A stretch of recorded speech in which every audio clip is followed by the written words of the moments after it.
precisely what King's Prep are planning. Maintain these buildings, of course, update them, yes, to ensure their survival, transform their interiors, of course, as has been done in this building, to make way for all modern conveniences, but demolish them. Never, never, never. Auckland has already lost too much of its heritage, and I feel a terrible sinking sense at this meeting that we've all been here before with other buildings in Auckland that are now gone. These are weighty decisions, and delaying a decision, changing our minds when faced with the accurate evidence that was not submitted to the Council in the first instance, that is a responsible course of action. If we demolish these iconic structures that date back towards the time of our city and country's foundation, replacing them with these modern buildings, the entire institution is permanently diminished, as will King's be if it demolishes the Hannah Block. So I urge councillors to accept the recommendations before them, to make a different decision and to think about the future of our city and its institutions. Thank you very much. Thank you, Miles. So shall we take some questions at this stage? Councillors, are there questions on these issues? Councillor Brewer. Thank you, gentlemen, for your presentation. I just want to get a handle on, I appreciate what you're saying with those other school buildings that you noted, Rob, that have category status.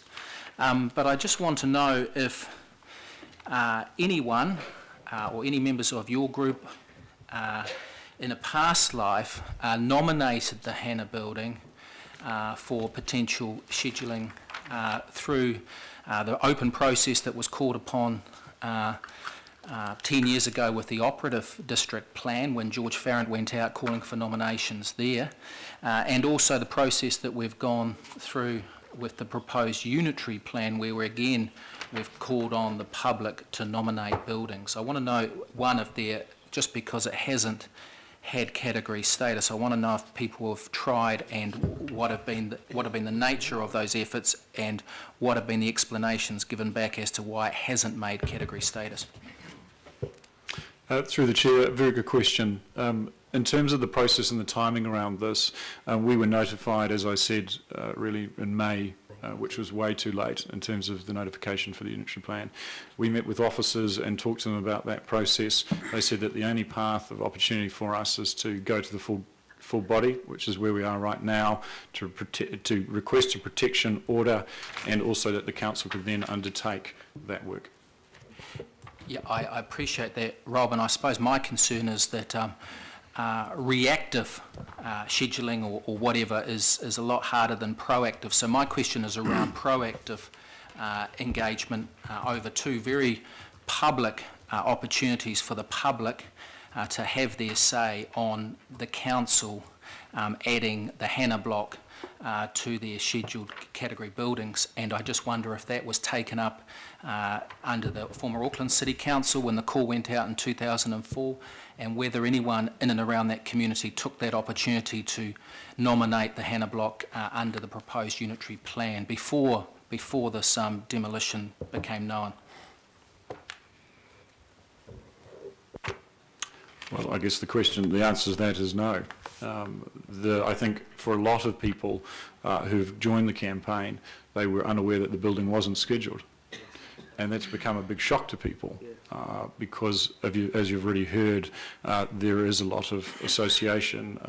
The icon of the eastern suburbs, you know, it's one of many that stick out on that corridor, and I think retrospectively, many people would have made applications if it had known otherwise. Thank you. Thank you, Councillor Brewer. Councillor Penrose.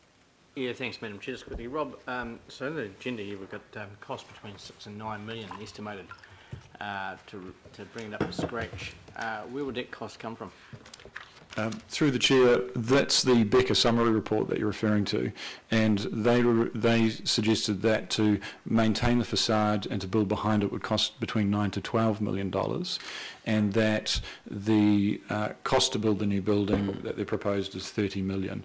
Now that cost has come from the school as a document that was never released, and basically us hounding them to ask for a copy of it, which they then released a summary. The cost to do that, the school has already raised $10 million before this project started, and it also has a commitment of $6 million. The school has deep pockets, and they can afford to protect this building. Thank you, Councillor. Well, Councillor Lee and Councillor Casey, remember we've got another presenter. We've still got Alan Matson to present. So, and I think, Simon Oxner for 1 minute it says here. So we'll take a couple of quick questions, but then we've still got our two other presenters. So Councillor Lee. Good morning, gentlemen, and thank you for the presentation. Rob, has there been any indication from the Board of Governors that they are willing to meet or discuss or in some way compromise, examine any possibilities to try and resolve this matter? Through the Chair, we've had some very good open dialogue with the school, and they have, as a result of some of the work we've done, have decided to put in an application to change some of the design, but not to the extent of actually protecting the ethos of the Hannah block. So one of that is that they've included brickwork around the building to keeping within the design, but the reality is that the clock tower, which was part of a few conversations with the Auckland Local Board, there was a general understanding that that would be retained, and that's been lost in the design. They've also recognised the lack of heritage acknowledgement within the school and have set up a committee. Thank you. Councillor Casey. I was just asked about the clock tower and what's actually gone already. The demolition started in 2014. Could you just tell the council what life is like now? Through the Chair, so the turret at the top of the clock tower has been removed as part of the demolition, and that's the only piece that has been removed. So it's very possible that can be restored and put back in place, but the entirety of the building still remains. Thank you, Councillor Casey. Okay, well, thank you very much. And Alan. Simon.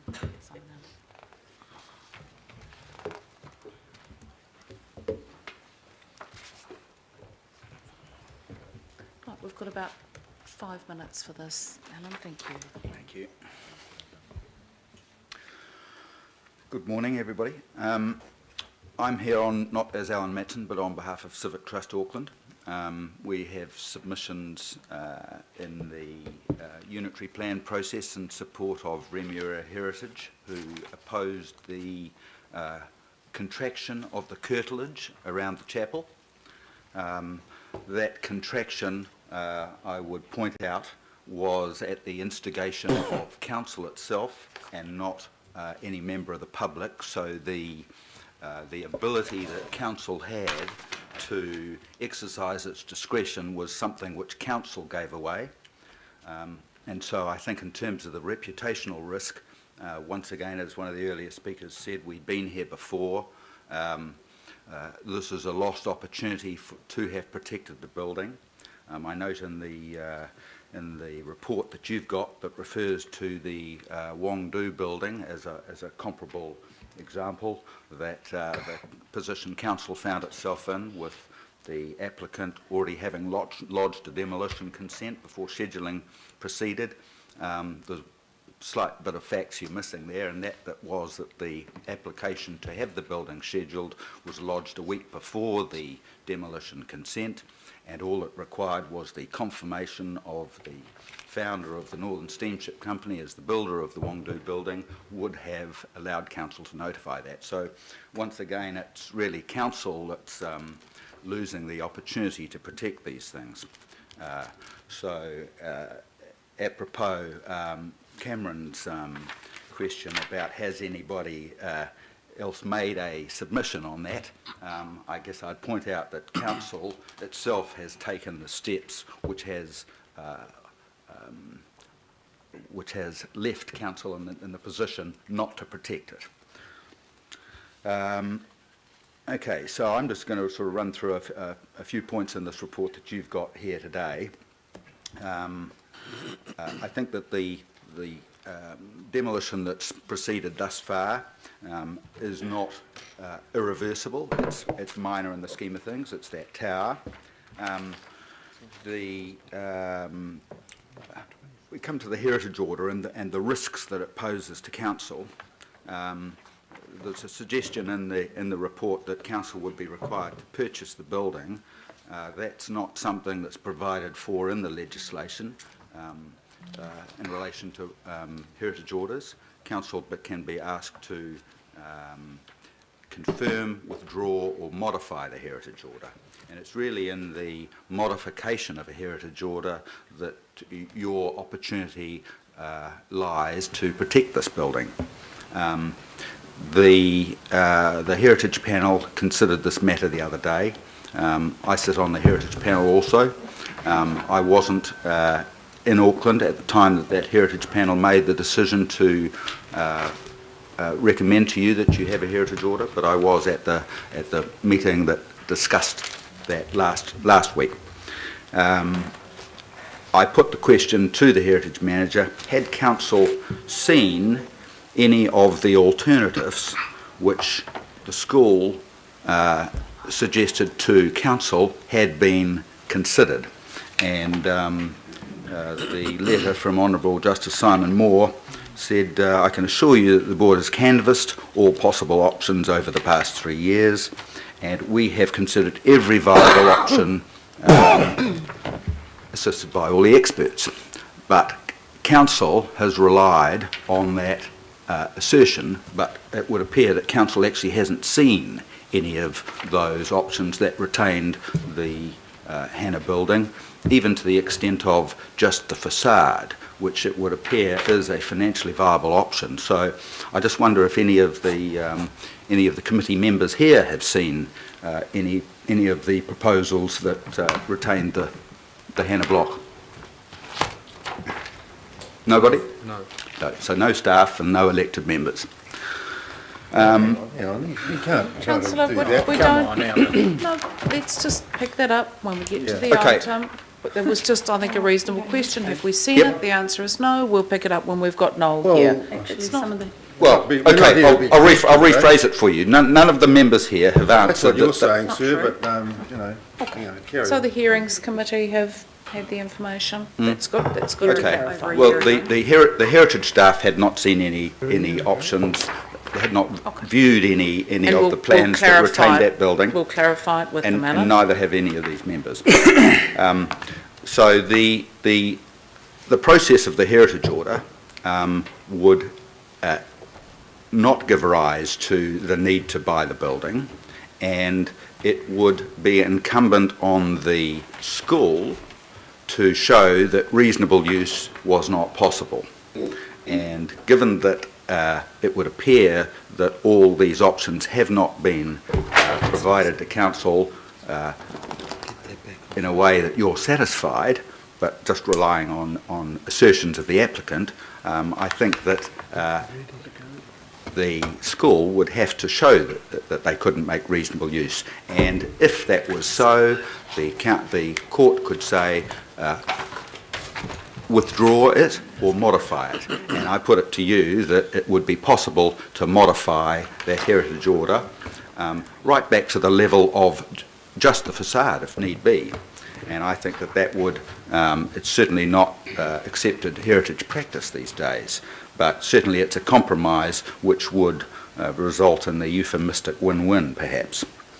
I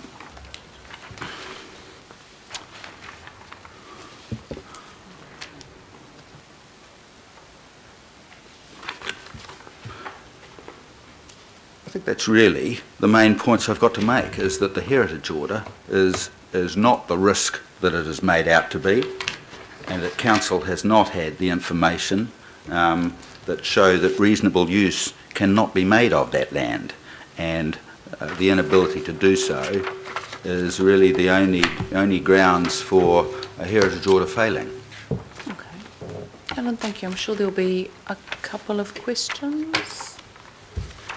Maybe not? Okay. Thank you very much. Mr. Wood? We can certainly talk a little bit more when we have the presentation from Noel. So thank you very much. Simon? Good morning, Madam Chair, Deputy Chairman, councillors, good morning.